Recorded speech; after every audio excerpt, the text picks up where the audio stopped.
12, Scott Simpson.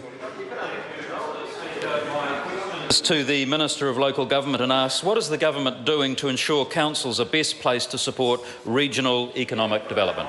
Speaker. The Honourable Paula Bennett. Well, Mr Speaker, this week I announced that I will introduce legislation to give councils greater flexibility to work more together and set up regional structures that better suit economic growth.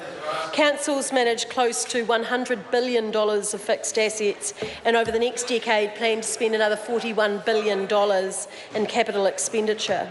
Current legislation prevents multiple councils from setting up a shared council-controlled organisation that could, for example, manage their water or transport assets on a regional level. I want to give them this option so that they can have a coordinated regional approach aimed at maximising economic growth. Supplementary question. Supplementary question, Scott Simpson. To the Minister, what kinds of benefits could regional council-controlled organisations deliver?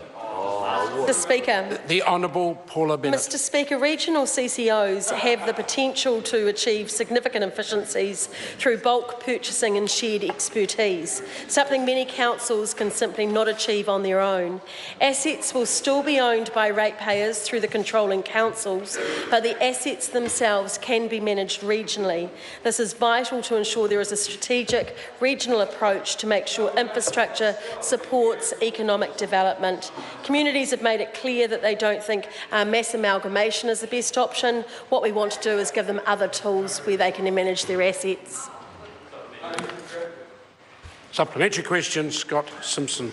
What reports has the Minister seen about the eagerness of councils to take up the opportunity to work together? The Honourable Paula Bennett. Mr Speaker, for example, I've seen comments today from Wanganui Mayor Annette Mains, who says our council believes that the future success of regions like ours depends on how collaborative we are. The new legislation will give us the ability to be more confident about raising new and more innovative ways of working together. Mr Speaker, there's also several regions that have said that they're interested, like Waikato and Canterbury, in setting up a regional CCO, and I hope others take up the opportunity as well. Point of order, Derek Ball. Sir, I seek leave to table a document prepared by the Library which shows the December 2008 NEAT rates are 10.9%, which is lower than the 11% that Mr Joyce quoted today. Order, we don't need the qualification. I'll put the leave. It's a marginal call, but I'll put the leave and the House will decide. Leave us to table that particular parliamentary library information. Is there any objection?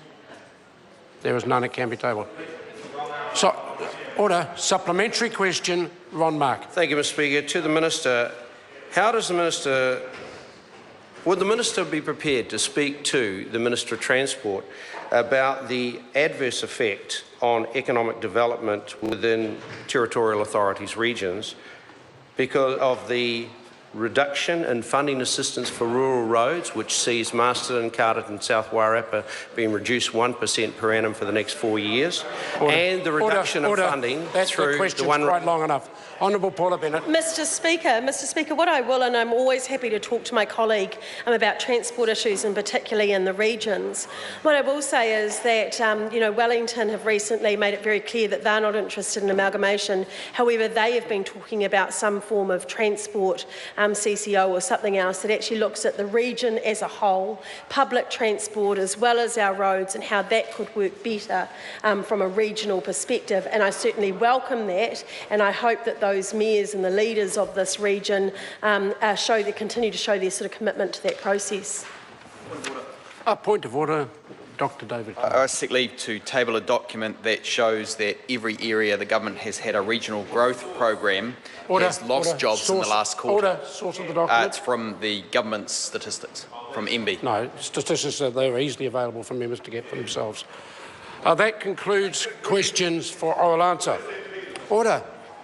I have received a letter from James Shaw seeking to debate under Standing Order 389 the findings in the annual report of the Inspector General of Intelligence